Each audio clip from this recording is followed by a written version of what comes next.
the YOC family. It's a joy to see you all together, including the South Goa members. So I'm very happy. And today, as I was preparing for this session, the Lord reminded me of Mark chapter 10, verse 30. It's again, it's a promise which the Lord gives us when we are born again in Christ Jesus. Okay, and from above. So the promise says, the word of God says that He will give much more, 100 times more brothers, more sisters, okay, more fathers, more houses, more fields, and yes, persecution as well. So that is the promise which the Lord reminded me when I was getting prepared for this session. And it's a joy to see all of you together, coming together and praising and worshiping our Lord. So I am thankful for this opportunity. And as we come together, as we all know that the purpose of our life is to praise and worship God. Okay? Even in CCC 1, right at the beginning, okay, the catechism teaches us that the purpose of our life is to know Him, to serve Him, okay, and to love Him more and more. And even Jesus tells us that in Mark verse 12, verse 30, Jesus tells us, these are the new commandments.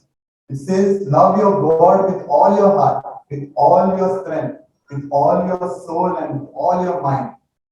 Okay? And here we are to praise Him, to worship Him. As we come together, and as we know our purpose is to serve the Lord, let us sign ourselves in the name of the Father and of the Son and of the Holy Spirit. And as joyfully let us invite the Lord in our midst by taking this hymn, Yeshu Tera Naam Sabse Ucha Hai. It's an action song, so you can all rise up. Okay, let us and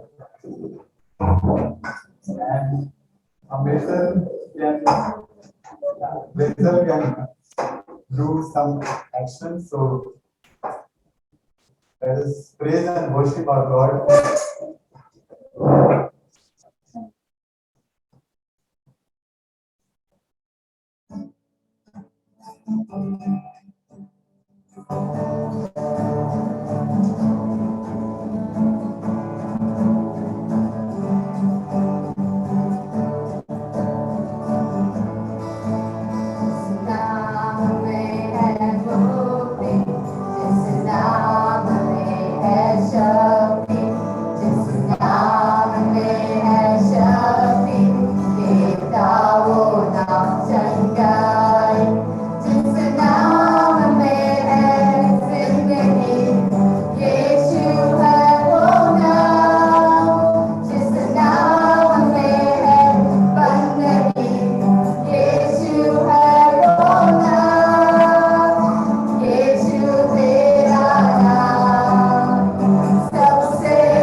you are the King of all, you are the Lord of lords, you are the mighty man, Lord Jesus Christ. We lift your name high, Lord Jesus. Hallelujah, Lord. Praise you, Lord. Thank you, Lord. Hallelujah, Lord Jesus. Hallelujah, hallelujah. Praise you, Jesus. Thank you, Lord. Thank you. And all this.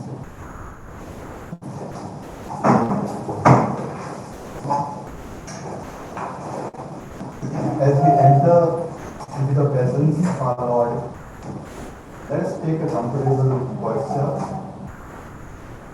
Let us close our eyes, a prayerful posture. We can join our hands, we can keep our hands, arms open in front of our Lord.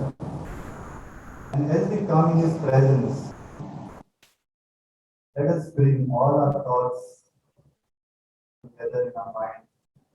Maybe of today's day, all the good things, maybe some bad things, all that which has happened maybe the past week. Few things maybe which have been difficult for us. Maybe difficult times, maybe some sickness. Let us all bring in our minds our thoughts, our feelings, maybe some good things they were there, a lot of anxiety, happiness. Let us offer it into the hands of our Lord at this moment. Let us feel His presence.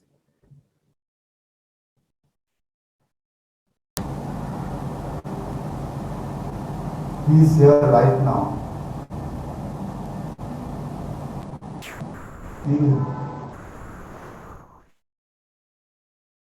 He is within us.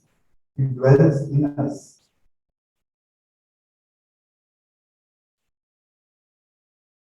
As we offer all our bodies, let us take this with Lord, I offer myself.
Thank you, Holy Spirit. Hallelujah.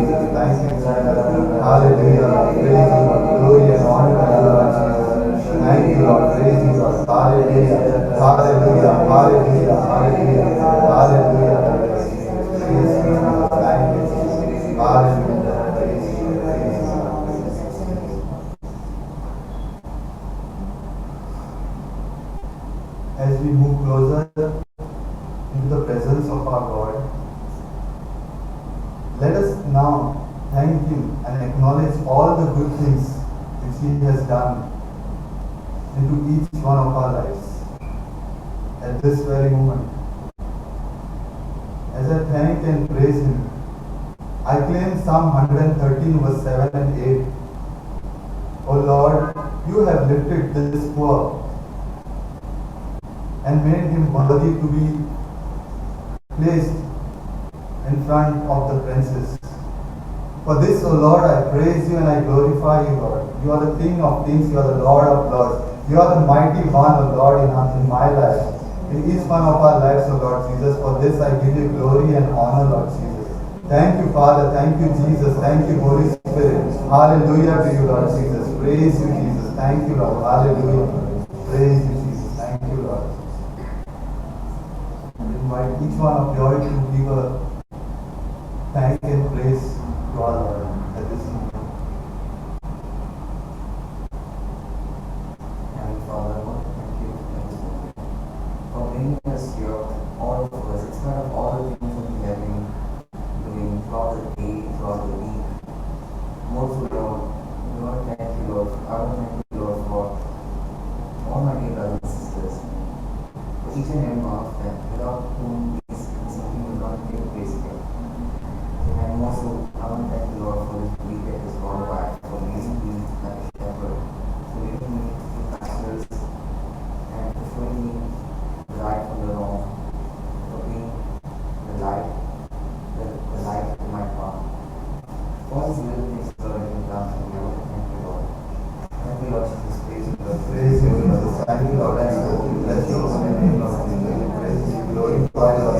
Thank you, Lord. Thank you, Father. Thank you, Jesus. Praise you, Lord. Hallelujah, Lord. Praise you.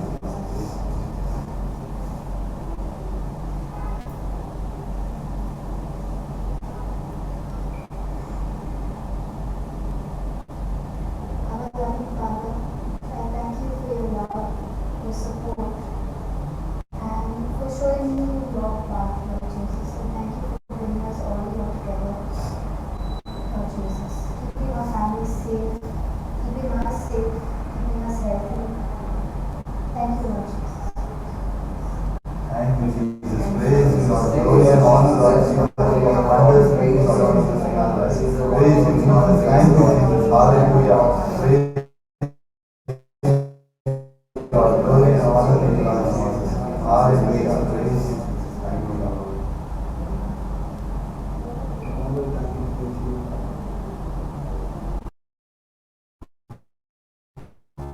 All of the universe, you have something in this life. Being able to let go of being Praise you, Jesus. Thank you, Lord. Praise you, Lord. Glory and honor to you, Lord Jesus. Hallelujah. Praise you, Lord. Glory and honor to you, Lord. Thank you, Jesus. Praise you, Jesus. Hallelujah, Lord. Praise you, Jesus. Thank you, Lord. Thank you.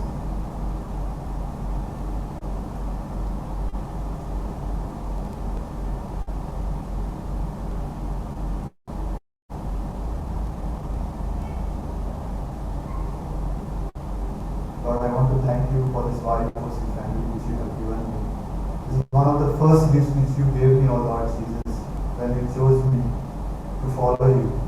For this, O Lord, I want to thank you and I praise you, Lord Jesus. Thank you, Lord. Praise you, Lord. Hallelujah.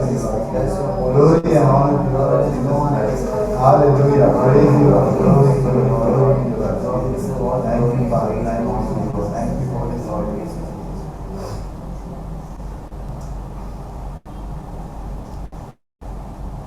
Lord Jesus, thank you for the Holy Spirit in my life. Thank you for guiding me, delivering me, instructing me, and teaching me everything that I do. Thank you for your faithfulness, your loving goodness, and your kindness, Lord.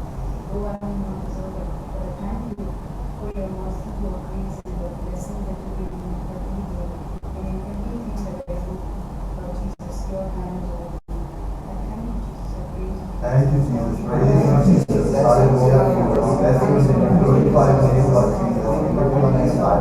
Thank you, Jesus. Praise you, Jesus. Hallelujah. Hallelujah. Praise you, Jesus. Thank you.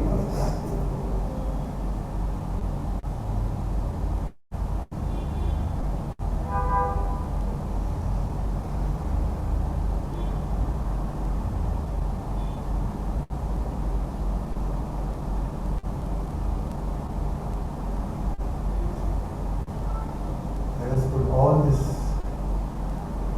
praises and thanksgiving to our Lord together and let us sing this hymn, Argal Gospel.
Hallelujah to you, Lord Jesus Christ. Hallelujah. Praise you, Jesus. Thank you, Jesus, for being our way, the truth, and our life, O Lord Jesus Christ. Glory and honor to you, Lord Jesus. Hallelujah, hallelujah, hallelujah, hallelujah. Praise you, praise you, glory. Glory and honor to you, Lord Jesus. Hallelujah. Praise you, Jesus. Thank you, Jesus. Thank you, Lord. Praise you, Lord. Hallelujah, hallelujah, hallelujah, hallelujah.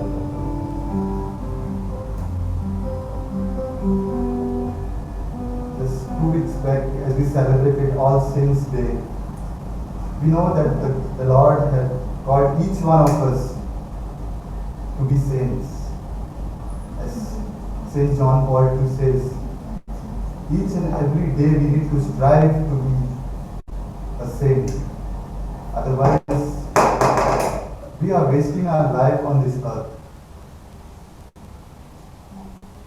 And Saint Teresa of Lisieux also says, we are either saints or we are no saints. There is no in between. Yes, Lord Jesus, you want us to strive to be saints, to be holy like you. And every time, Lord Jesus, we need to learn from all our sins. We are so lucky, Lord Jesus, to have more than 10,000 saints in the Holy Catholic Church. Yes, Lord, you say that learn from me, for I am weak and humble. But Jesus, we want to be holy like you. We want to follow you. But as human as we are, O Lord, we fall down. Lord, send us your Holy Spirit. Give us your Holy Spirit. Anoint us each day as we come in your presence. As we have gathered here today, O Lord, send your mighty anointing. Touch each one of us who are present here. As we take this hymn, come, Holy Spirit. Pour out your Spirit on me. Jesus, pour out your Spirit. Pour out your Spirit. Pour out your Spirit on me. Spirit, move.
as we worship the Holy of Holies. Words are not enough to praise Him, to worship Him. So let us at this moment worship Him in our hearts. As we take this hymn, let us spend few moments of silence after the hymn.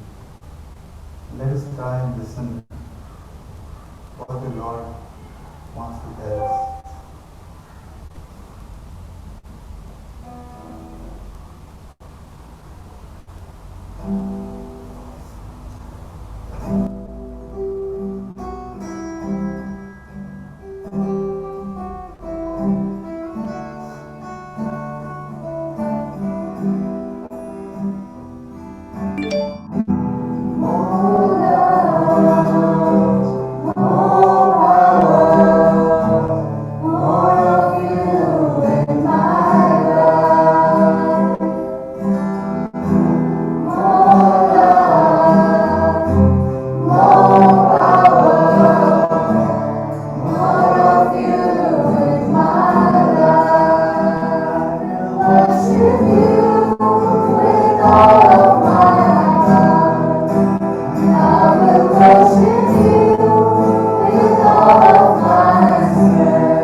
All glory be to the Father, and to the Son, and to the Holy Spirit, as it was in the beginning, is now, and ever shall be, world without end. Thank you, Avinash. United Praise and Worship. Our speaker for today is Father Vinay D'Souza. He is a Jesuit priest. He has done his BA in English and MA in Philosophy in Chennai. He has also done theology in JV Pune and is presently the Director of Candidates and Vocation Promoter of Goa Province in Miramar. We welcome you, Father. Okay, so good evening to all of you. I may not be an expert like many of you, but I will try my best to speak on the topic that Melanie has given to me. Okay, some of the faces are familiar. Okay, they have been my students down the line, some of them. Okay, so today I am here to speak to you all about the mystery of God's call, discerning it at a personal level. Now, God's call is mysterious. You will have just praised and worshipped God. You will have tried to invoke the Holy Spirit to come down upon you. And it is through these gifts that God can call any of us. I cannot say that I was called by great mysterious ways of the thundering and lightning which happened today.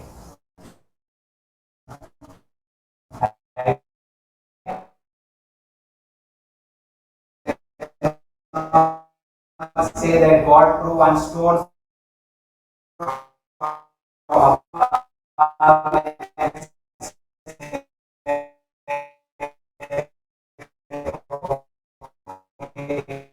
need to believe it. That God can call any of us and it is God. So with this briefly, I am going to speak to you all. What is the vocations of vocations? That vocation is not only to priesthood. Vocation can be to anything. If it's to a call of priest or a nun, in priestly and nunhood, there are different kinds of vocations in that also. Because many of you all may not know parishes. Why is there a Salesian? Don Bosco is here. All this confusion is created by God. But that also is for a reason. And that is what I will speak. And then one very important question which he put to me was, is the mass valid if the priest is bad? That also I will address. Okay? Is the mass valid if the priest is bad? Okay, I am not bad, but I am bad. Okay, before we begin, Saint Ignatius. How many of you all know Saint Ignatius?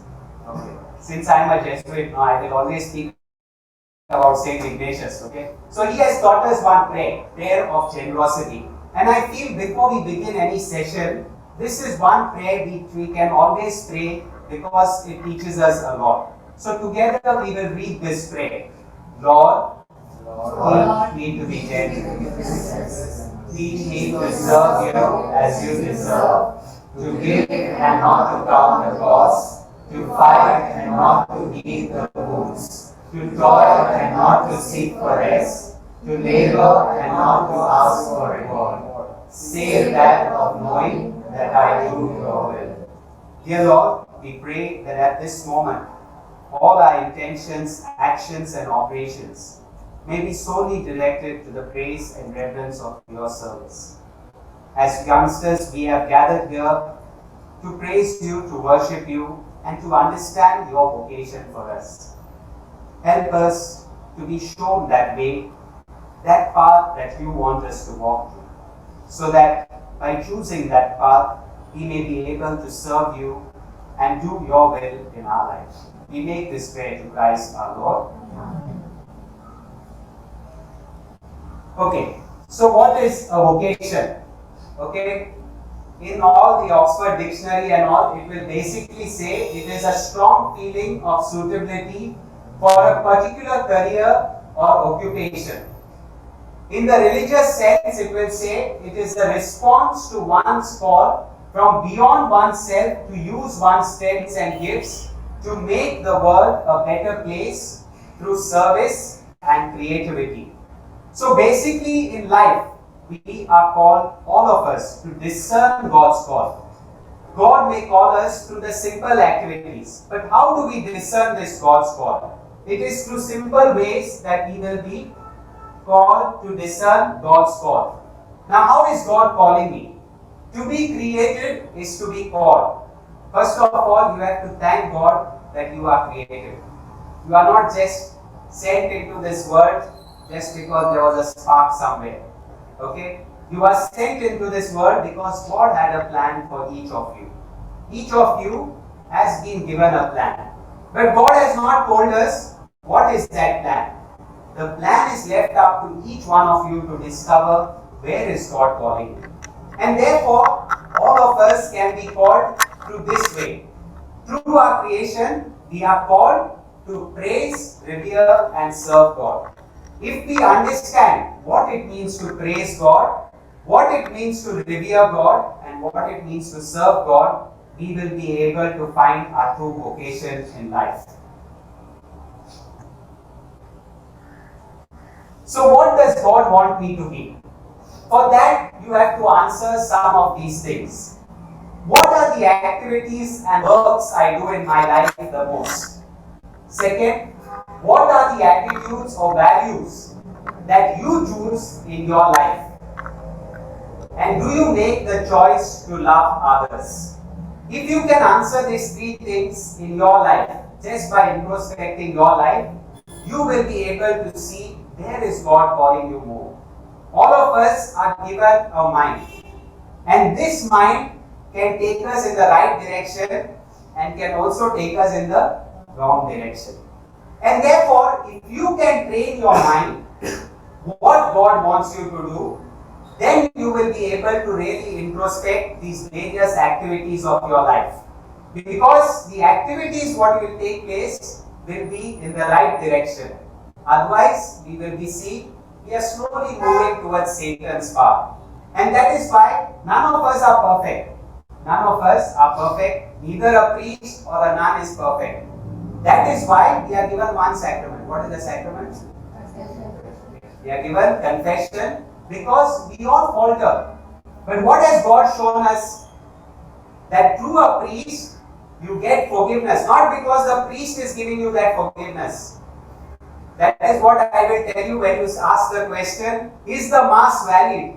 It is not the priest who is performing. All the sacraments have a certain grace. And that grace is given by God, not the priest. If I am sitting there to listen to your confession, it doesn't mean that I am listening. It is God who is present there, forgiving each one of you. And therefore, you need to understand what is God calling you towards. Now for this, the best tool that Ignatius gives us is discernment. Okay, for that I have put some questions. Okay, discernment is the ability to judge which things of a particular kind are good and which things are bad. In simple words, discernment is decision making. Now in our life, we can take quick decisions. We can take quick decisions, and there are decisions which we need to take by sitting and reflecting. We need to see, suppose you want to choose a career, you cannot simply say, okay, I will become a priest. There has to be some, or a nun, okay, there are some girls also here. It cannot be that you just simply move in that direction. You have to see what are the pros and cons. Why am I feeling called towards that? Or if you want to do engineering, why am I called towards that? Are there many positives in that? What are the negatives? When you sit and put these things together, that's when you will realize that yes, there is something in it. Or else we make quick decisions and then we are not happy with those decisions. A decision which is taken in God's time, with God being in our hearts and reflecting what He wants us to do, that will give you real satisfaction in life. You may come here and sit just because someone has called you, or you may come here and choose to sit because you feel God as inspiring you at this moment. So all this needs a decision making on our part. And therefore you need to judge what are the good things, what are the bad things. And then only you should take a decision. Never take a decision in haste, especially those decisions which can decide your life. Those decisions you need to pen down. Take time, write what are the positives, what are the negatives in my decision, and see which holds more weightage. That will help you to make a good decision. To discern is to look entirely and decide without any bias. When you make a decision, you should not be biased. A teacher can be biased towards students, but a teacher is a good teacher when she can relate to all the students, not just the smart ones, but to everyone equally. Similarly, in your decision, you may already hold a decision in your heart when your parents tell you, okay, do this. You may already say, no, it's already, I want to do that. But you have not really discerned what God is calling you. Therefore, you should not have that bias in your life, what you want to do. And third thing, discernment requires a heart ready to listen and respond in prayer and reflection. So you have to have that listening power, and secondly, you also need to be able to pray over that decision. Simply the decision will not happen. Even though there are many positives, yet through prayer, God can tell you maybe that's not the decision you are supposed to take. And therefore, use this tool whenever you want to choose a vocation in your life. Now, what are the different kinds of vocation? I'm sure all of you all know. One is a priest or a nun.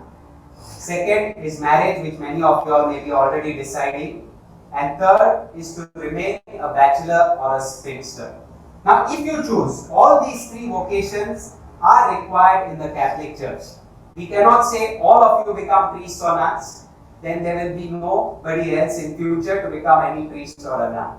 Because vocation is a seed from the family. Okay? We all come because we are coming from a family. And therefore, every vocation is a treasure of God. But some of us may be called to become a priest or a nun. Some of us may be called towards the marriage way of life. Some of us may remain bachelors or spinsters. But whatever the vocation you choose, you are called to remain faithful to that vocation. Today we see in marriage life so many breakups. Why? There is no proper decision taking place. Because it is a sacrament of God, you need to realize that God binds the marriage. And therefore, there is no one else who can force you in this marriage. And so, whenever you take a decision, take it out of your own accord. There will be, in any life, there will be always difficulties. There will be hardships. But when we choose to remain faithful in that life, we will be really giving 100% in that life.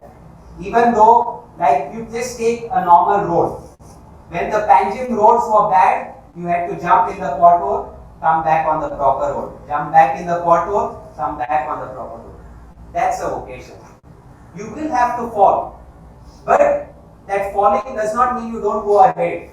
You have to get up, move ahead.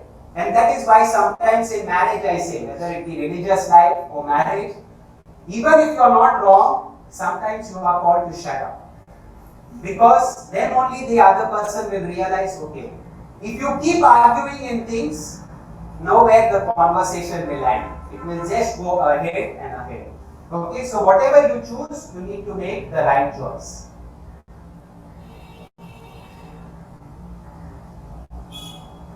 Okay, now if we choose priest or a nun, there are different kinds of vocations. There are diocesan priests, there are religious, there are consecrated virgins, there are secular nuns. So what is the difference in this? The diocese do not take 3 vows.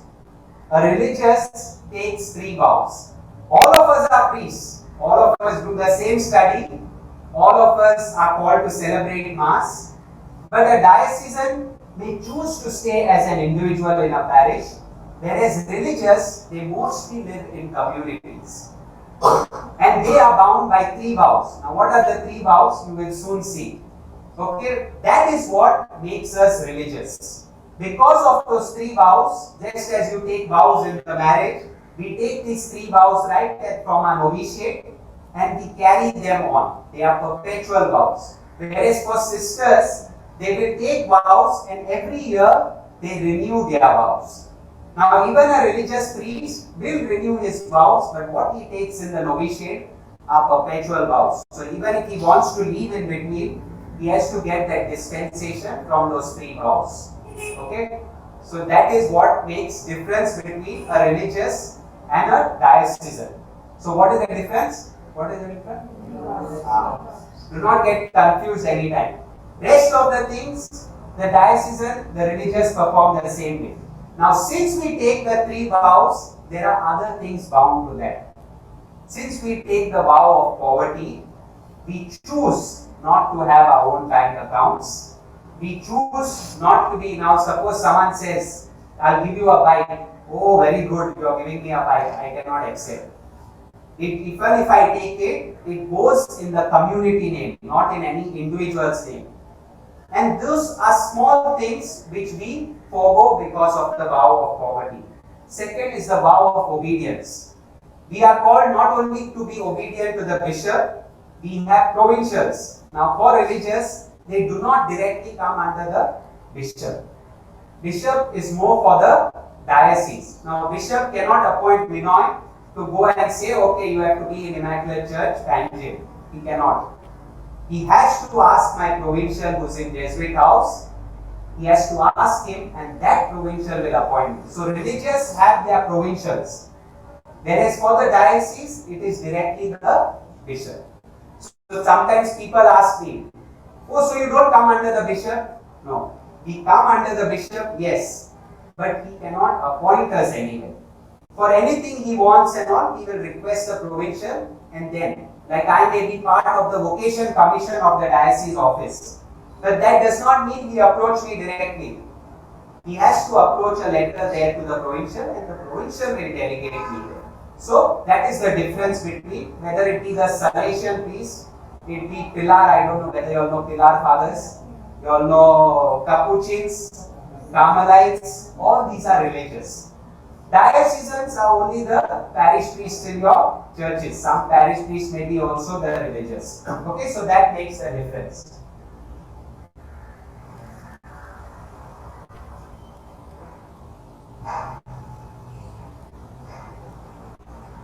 Okay, so as I told you all already, in any vocation that you choose, you need to have a personal commitment to the Lord.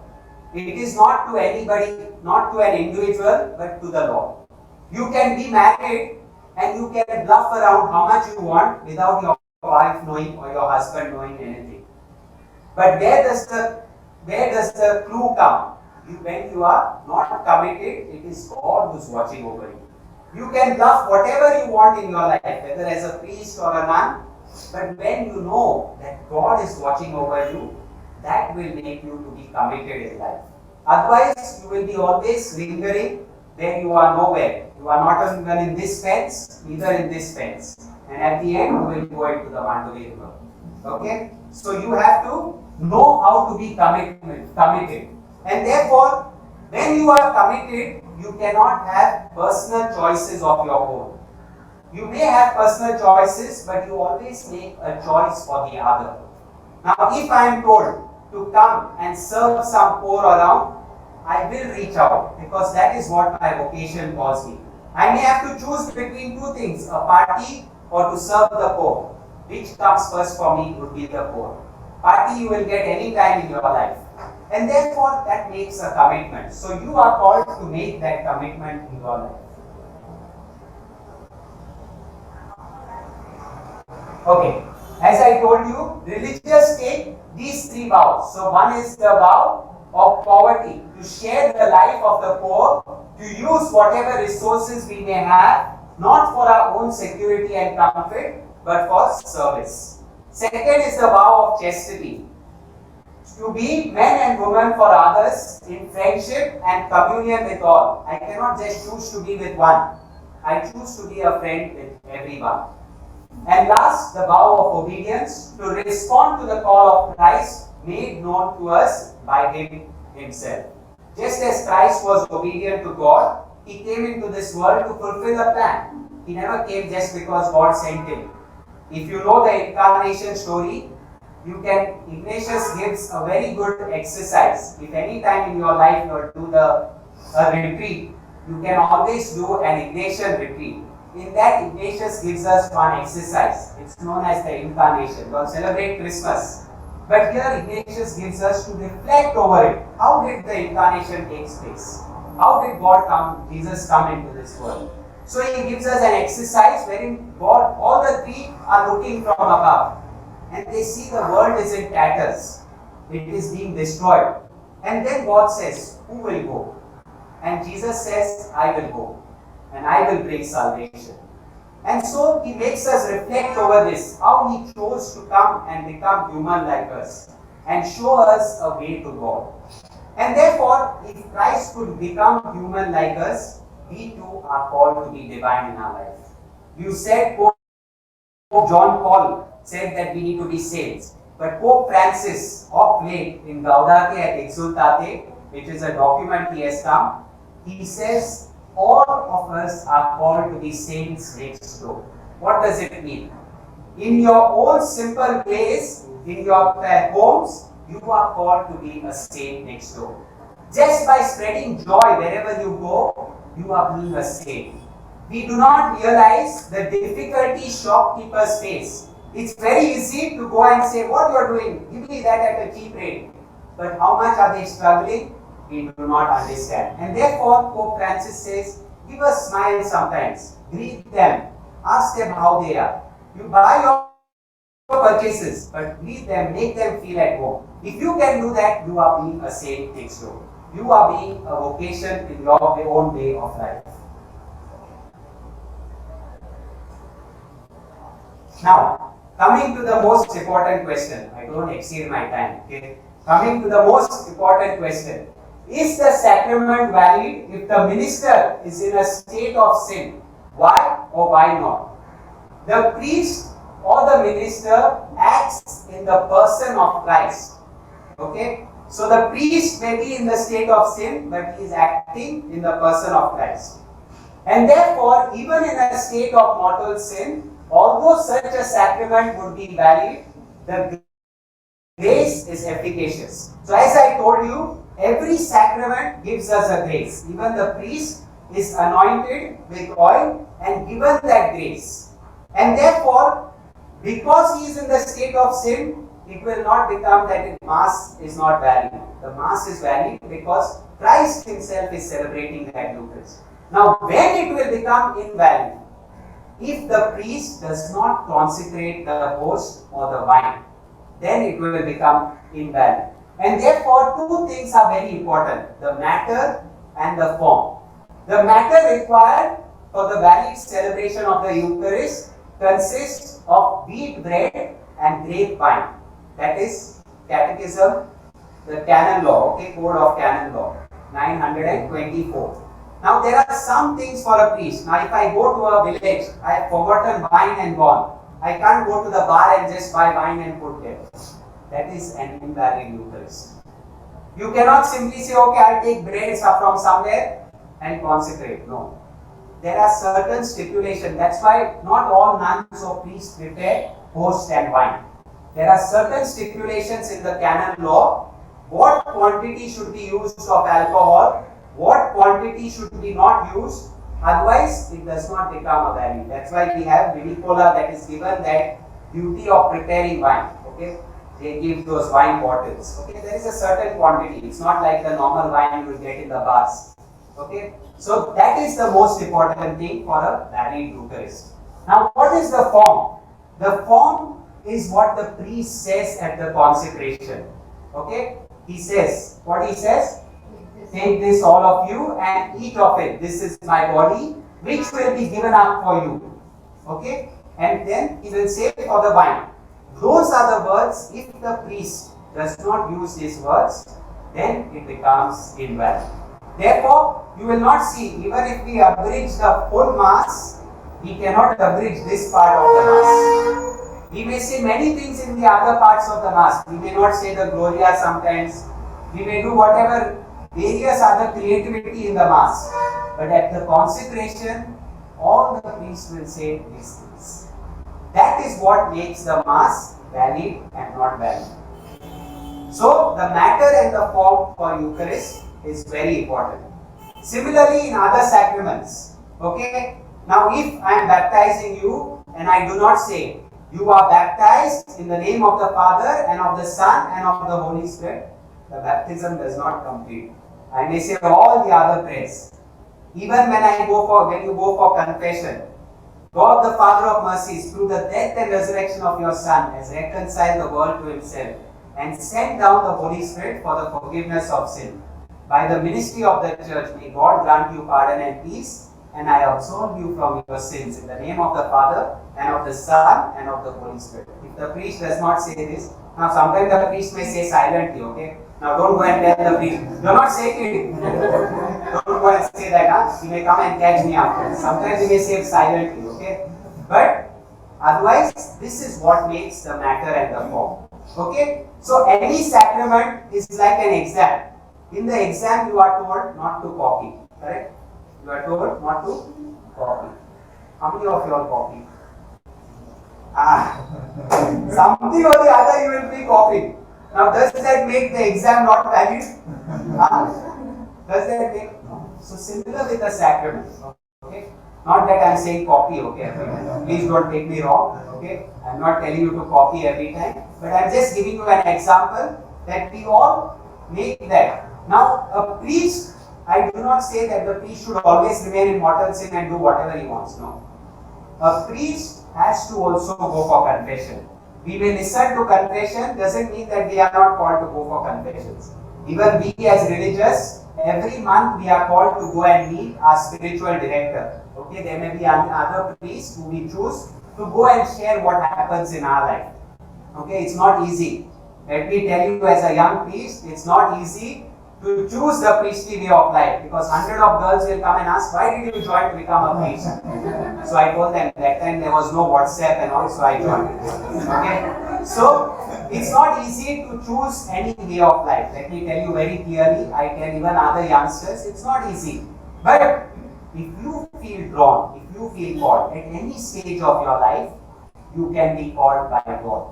And therefore, always remember that God chooses the weak and makes them strong. That's why a Jesuit is a sinner, yet called to be a companion of Christ. Ignatius never believed that we are all saints. He always says that we are sinners and yet we are called to be companions of Christ.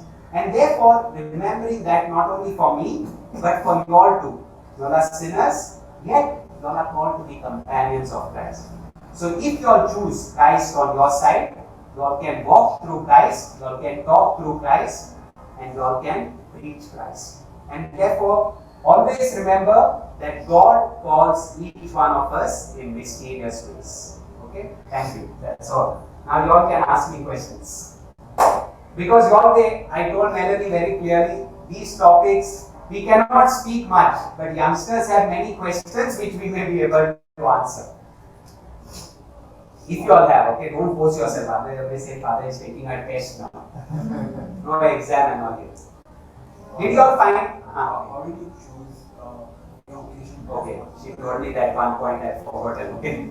Okay, how did I choose? Now let me tell you very clearly. For me, the vocation, I always from young, I used to stay in Margao, just opposite Holy Spirit School.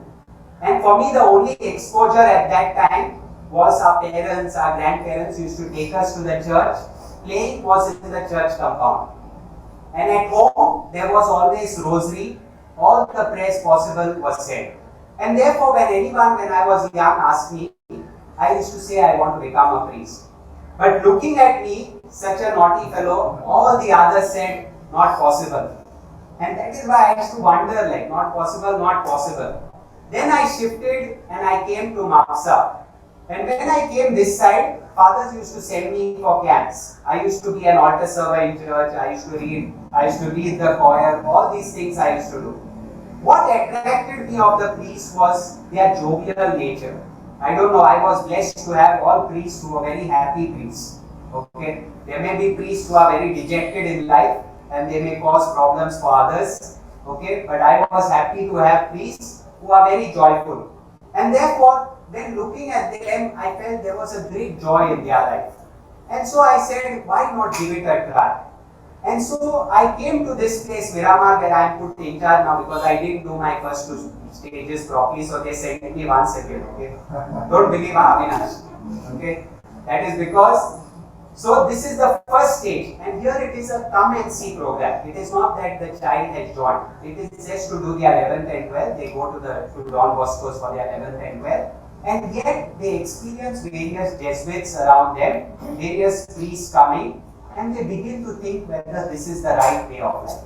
So when I came here, I began to discover, yes, this is the best way that I can choose in my life. Because I was in Dempos, I had all the exposure in Dempos. Dempos is known as the greatest college, and at that time it was very great because all the fans were bent, everything was done. But yet, I chose to be a priest. Okay, I still have all those friends. Okay, for exams also there was one friend who he was sure he is going to fail, so he used to only whistle, and all the others can copy at that time.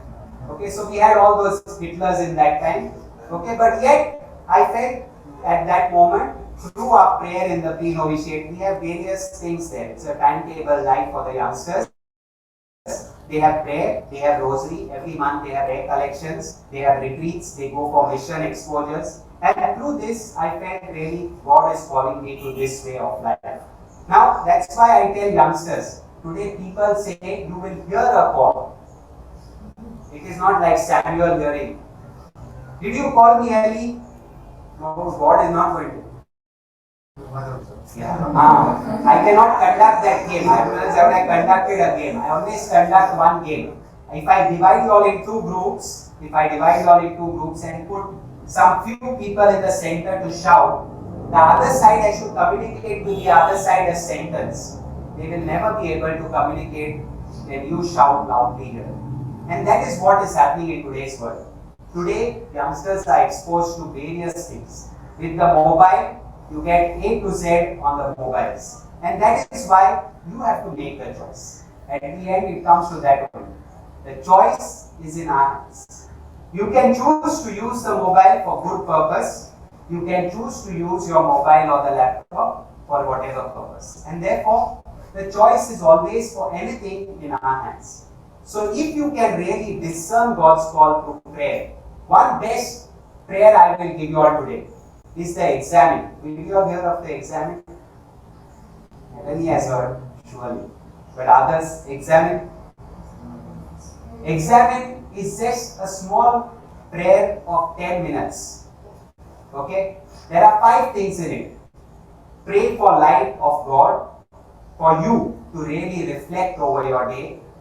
Then thank God for the day that has gone. Then you scan through your whole day, right from the time you woke up in the morning till you have come to this prayer time. Scan where you were walking on God's path, where you failed.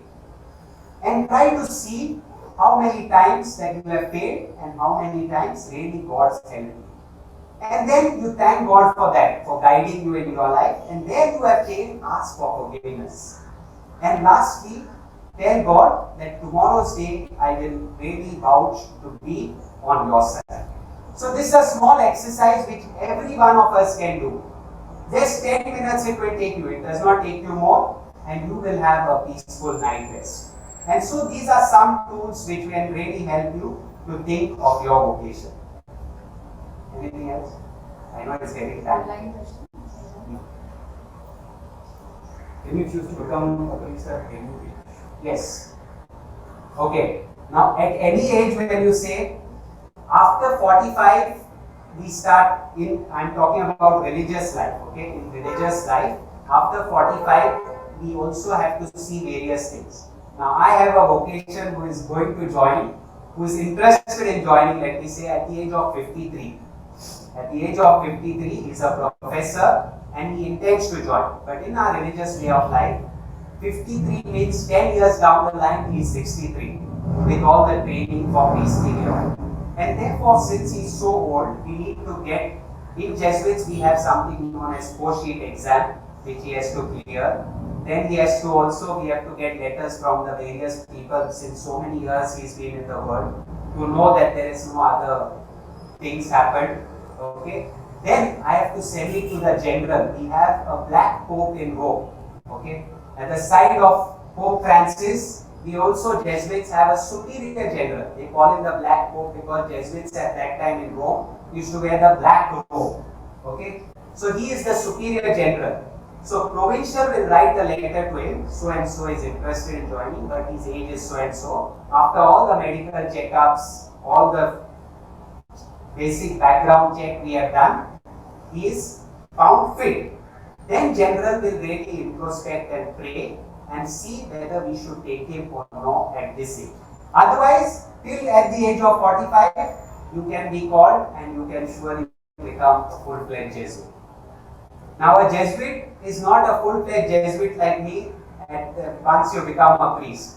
I still may have a long way to go to become a full member of the Jesuit society. Okay, in religious life, the Jesuits, they say, have the longest training. You know why?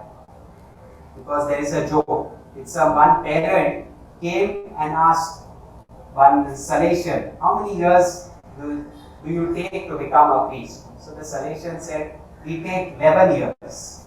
So the mother said, okay, 11 years. Then she went to the diocese and she asked, how many years does it take to be a diocese? So he said 7 to 9 years. Then she came to the Jesuit and she asked, how many years does it take to be a Jesuit? And the Jesuit said, it is ongoing formation. There is no end to it. And the mother said, please take my son to join that because he is a slow learner. Don't worry, okay, we are not slow learners. But ours is a ongoing formation. Okay, even after priesthood, after 4-5 years, we go for something known as tertianship, which is the school of the heart. Okay, Jesuit vocation, we have 2 years of novitiate in which we go to Belgaum. Okay, I am telling you about mine. Okay, we go to Belgaum. There we have various experiences. One is the 1 month retreat of Ignatius. I did not bring that book. There is a spiritual exercises. Anytime you can browse over the internet.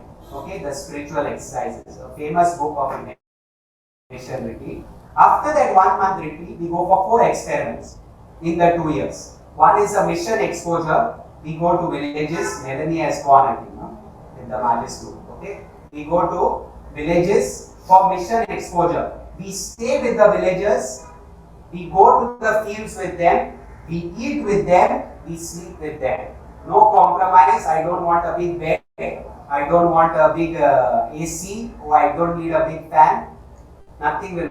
Okay, that is the 1 month mission exposure. Second, 1 month hospital experience, wherein we will treat the worst and the worst of patients. Third, earn and live. You are not given any money in hand. You are not supposed to tell your brother. Just go on the roads, go to a mason and say, can you give me a job? I'll lift bricks and give you. The only thing you give me is give me food. Just provide me with my 3 meals. I will go and sleep on the bus stand. We have done that, work and live. And last is field experiment. So we have worked in fields, cutting sugarcane, cutting paddy. We have done all that. So after these 2 years, for a Jesuit, he is fully trained to live with freedom, with responsibility. There is nobody looking at a Jesuit. Even our brothers now who have come out of novitiate, there is a superior in charge of them, but that doesn't mean the superior is going to ask, today where you are going, tomorrow where you are. No, you have to go and inform. That is what a Jesuit is doing. Freedom with responsibility. Then he does a juniorate, which is a year of English studies, drama, all these things. Then he goes for college studies. If he has not done first year, second year, third year, he goes for that. Then he goes for 2 years of philosophy. Then he comes for 2 years of learning how to do, like you all say, no, mommy is doing everything now. Mommy, daddy, they are buying things and all. For a Jesuit, there is no mommy, daddy and all. So the brother is trained how to take care of boarders in the boardings, how to do the marketing for all of them, to go to the markets, buy. You cannot simply say, I'll go to Vishal Megamart, I'll get everything. Half the money will go there. Okay. So we are supposed to search where we will get wholesale things. Okay. You can ask me time, I'll tell you. Okay. So we are supposed to learn that. So in those 2 years, you really learn how to, what your parents and all do. We learn all that. Then we go for theology. If you are really fit, at every stage you are evaluated by the in charges, and then you go for theology, which is the last stage, and then you become a priest. After priesthood, after 5-6 years, they will send you for tertianship. Tertianship is like 6 months of once again revisiting what you did in the novitiate, those experiments. You revisit in order to renew yourself, because Ignatius never wanted Jesuits to be stuck. He always wanted them to be vigorous. So therefore, he sends them once again for tertianship. After tertianship, they will come back in the world, and after some 5, 6, 7 years, they will receive final vows. Now I told you all 3 vows, correct? The 4th vow is obedience to the Pope, which a Jesuit takes. Okay, so if the Jesuit is asked to go to China, you cannot say that Chinese president will slash us. You cannot say. He has to choose to go. Okay, so that is the 4th vow. After we take that 4th vow, we become a full-fledged member of the Jesuit congregation. So even at the age of 45, I may become a full-fledged member. Okay, so that is how a Jesuit is ongoing formation. And this is one question from Shonal. He asked if a priest is gifted a mobile, say a car, what does he do? Yeah. Now see, for us, that's what I was telling you with the bike. Now, if he is given a car, it is left up to the superior's decision. We in religious life have a superior. Now, somebody we may already have a car, so superior will say we don't need it, because already the community has one car. Now, if we do not have, what happens? It is left up to the superior, along with the community. They will do the same process of discernment. Should we take that car or should we not take it? Why do we need a car? We will introspect all these questions. And if God leads them, okay, Baba, you don't have a car to take the boys around, then it can be taken with provincial's permission. With the mobile, what happens is, now most of them in our formation are given a mobile because the trend is changing. Everyone is supporting. Now for us, it was like when we finished our junior 8 or college studies, that time our parents said, okay, you take this mobile. But we had to take that mobile and first give it to our provincial. This mobile is given to us by our parents. Can we use it? No, I want to use it. Let's go. Okay? Can we use it? Now, if he says keep it because you already not have one and it's the need, then we can keep it. But we cannot say, now I have one mobile, somebody else gives me another mobile, I take another third mobile. No, that won't work. Okay? What about having your own? You can take it, it's okay. Now, this is my own mobile. What? You can't help it, right? Means it is known to them, no? It's not to the Yeah. They all. Even your own also. Yes. For everything. Even the money now in my pocket is of the society only. So I have to give the account there. Okay? Nothing is of our own. Everything comes from the society. Father, I know of a priest who uses a cycle to commute. Correct. Is that allowed? Yeah. Is it his personal cycle? Or is Now, it which public? priest is? I don't know his name, only some Mapsa only. Yes. He used to go. Jesuit. Father Patrick. Yes. So it's okay. The cycle is of the community. Yeah. So he doesn't like to travel. He is known as cycle Patrick. He doesn't travel by bike or car and all. He used to go till Verna by cycle. He has that capacity. Cycle and all is okay. Now we have cycle. That is good to exercise for us. Once you become a priest, they say 3 things happen. You lose your hair, you get a big belly, and you get diabetes. So there is no exercise after that. Okay, don't look at me, huh? You may wonder how. Okay, so that cycle means it is already informed. Now, whatever you want is informed to the community, then you have it, not otherwise. And yeah. Father, is there any discernment retreat in Goa? Yes. We have a house in Raya, okay? And we have other priests also. You can anytime ask me. Because when they have for other youngsters, they may not take as an individual unless you really want a certain thing what you want to do. Then they take you on a one-to-one basis. Otherwise, they will take you as a group.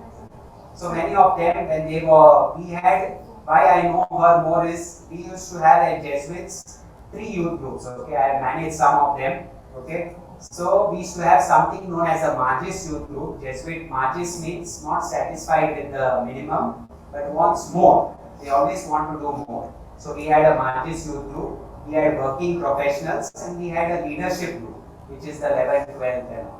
So these 3 groups, they have experienced various things because we take them for the mission exposure, and they have a Magis circle, okay.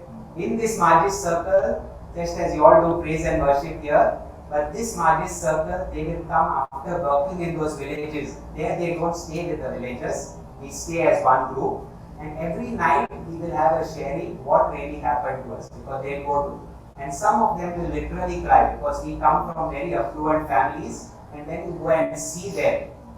It shows what are the difficulties those villagers face. I remember one of their group there, a brother was there. We went on, sharing started at something 9 o'clock in the night and went on till 3 or 3:30 in the morning. Nobody is stopping only. All are continuous. We were a very big group. Yeah, we were also a big group. So that is, but there are retreats. We have retreats in discernment. We have nation retreats. We have retreats also for people who are working and want to do in daily life. So you get only Saturday, Sunday. So they have that type retreats which Ignatius provides. Okay, it's the 19th annotation where in daily life you can do it over a span of some months. When is it? There is no fixed time for it. Now suppose some group decides, then we have fathers who are trained to give retreats. So, Difficult discernment retreat to take It depends. It's a 8-day retreat. It's not a long. So that also, sometimes in 3 days also they can help you. It depends on how the person opens up and how the person wants to be guided. See, Bhagla Vishwara. Bhagla is also a retreat house, but I did not take its name because it's under renovation now, so there is no place to go there. Miramar, we don't have a retreat teacher. So if you want to do it in Miramar, you can do it, but you'll have to call someone to give you especially. So that's why I said, Raya, what happens is, there is fathers there because many nuns, everyone they come there. Even lay people, they go there for their retreat. Because when you are doing a retreat, I always advise that you do it on a personal level, then you are with yourself. Otherwise, we are so much distracted, it will not help you really to see yourself well.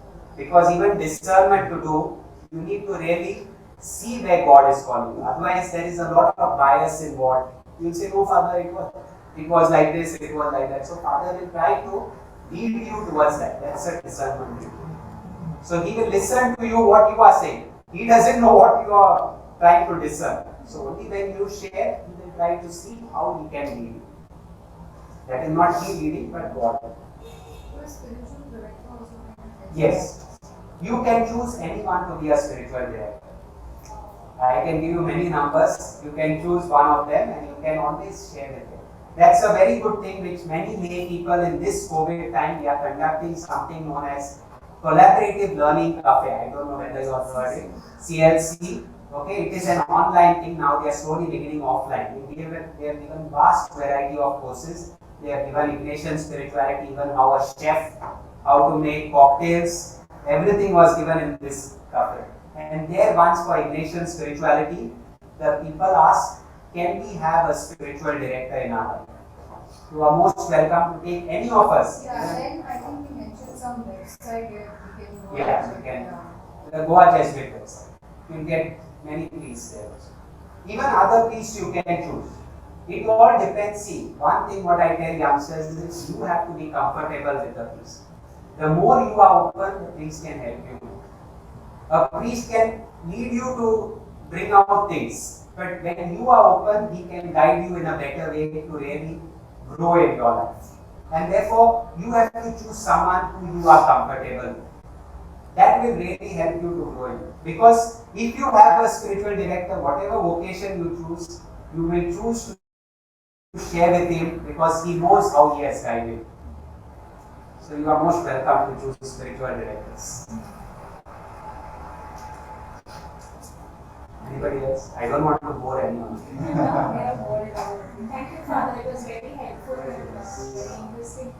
It's good. You all asked questions, so it became more interesting. Anyone can ask something about nuns? Yes. Now for recent history it's 11 years. For nuns, like what's Nuns, it is mostly 6 to 7 years. What happens in nuns, they don't do philosophy. They don't do theology kind of. For a priest, because of mass, all these things, he has to learn certain rulings. Nuns, what happens is, they are more into assisting works. Counselors, they will study. Okay, if they are counselors, they will study to become counselors. If they are teachers, they will study. But mostly other sacramental duties they don't have. So theology is basically that. Now what they will go for is some nuns are very good with scripture. They choose in their, sometime when they get free, they go for scripture courses, which are just 15 days course. So in that, they abridge themselves in scripture. They learn about sacrament. They also can tell you about, because in a short course, I also can give them 15 days what is a sacrament. So Mata Day, if you see, there are nuns who come to study. So they do 1 year diploma in theology. Before they profess their final profession, they do 1 year diploma. In that, they learn everything about Bible, sacraments, moral theology. Now that what question you ask, is it valid or no, comes under a branch known as moral theology. Moral theology is it just when somebody robs something, what he has to do when he comes to confession, when he says he has robbed. So it's a retributive justice. If you have robbed there, at least give that, if you have come confess, give it to some poor afterwards. So you are free from that guilt. So like, Just like none, like also like restrictions like yes. nobody. See, now let me tell you very clearly, okay? In religious life, we priests have more kind of a freedom because we are going. Now a nun, if she has to come to give a talk here, she has to ask almost way in hand from a superior that she wants to go. Nuns are little more curtailed in their freedom. Whereas we priests, as I said for Jesuits, we have something known as freedom with responsibility. If I am busy with my work, I will never agree to go anywhere. Okay? So priests look through that way. They may have masses, so they will say it's not possible. There are various things. But at the end, once you become a priest, the superior automatically, now for me, our superior does not say for small things tell. Only when we are staying somewhere overnight, then we inform him today will not come. Because at the end, if you are given any responsibility, you have to see that that responsibility is done. Now, if I have 6 boys under me who are studying for priestly life, I cannot just forego them and stay somewhere. I have to see that I have put them some timetable so that they are there doing that time. Whereas for nuns, what happens is basically nuns sometimes they are more curtailed. It is like you take a girl in society. Parents are more cautious about girls than about the son. The son is allowed everything, but he is also doing equally the same now. Now don't ask me how to change that nun mentality. So Okay. actually, it is meant for someone who prefers freedom. Yes, so that's what. So when you choose that kind of a vocation, automatically you are foregoing that. If you are choosing that vocation, you have to be ready to, because that's why I said, no, you have to experience the different nun. Now some nuns are more free. They are not that all. Secular nuns are doing automatic everything. Consecrated virgins, they are taking just the vow of chastity. They are living in the world. She has one consecrated virgin, she has done 2 PhDs and she's a teacher everywhere. She's staying in her own flat. But vow of chastity she practices. Secular nuns, they are living in their own houses, but they come together, all the secular sisters, once in a way. So they are more free. They have not chosen the nuns which are in the congregations. The secular nun. Yes, you can become secular nun.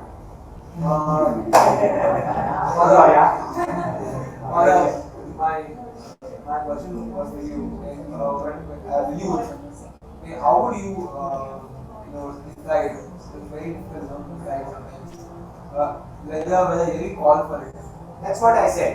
So that is what the main thing is, to really see where God is calling you. See where you are drawn towards. Now, if you are a person who loves to go to the church, loves to help, there will be people even after their work schedule, you will find them in the church. They are coming there, just being with the parish priest.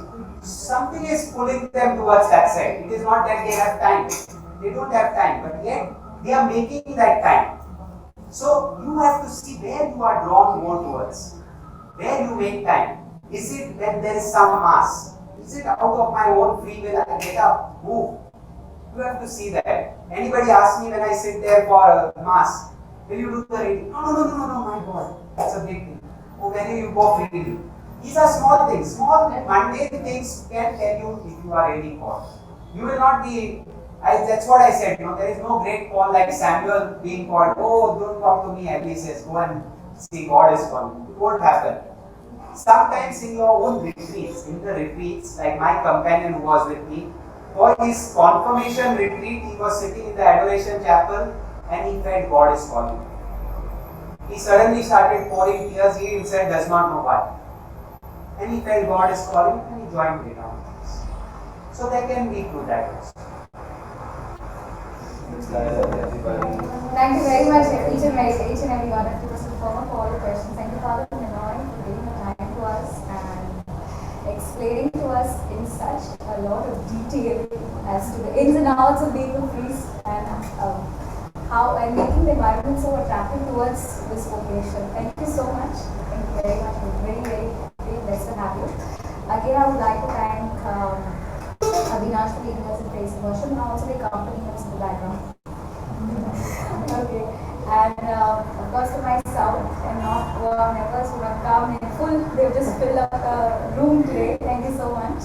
And thank you so much our online viewers also. Everyone online, thank you very much. And we hope to see more participation every week. Just a reminder about Tuesday's session, and please next week we'll have another, I think it would be our second last or last talk in the series of occasions before we move on to the Advent season. So make sure you have time and to join. Yeah? Okay. That was the answer. So Jesus is Lord. Now and forever. Now and forever. Jesus is Lord. And all God's people said, Amen.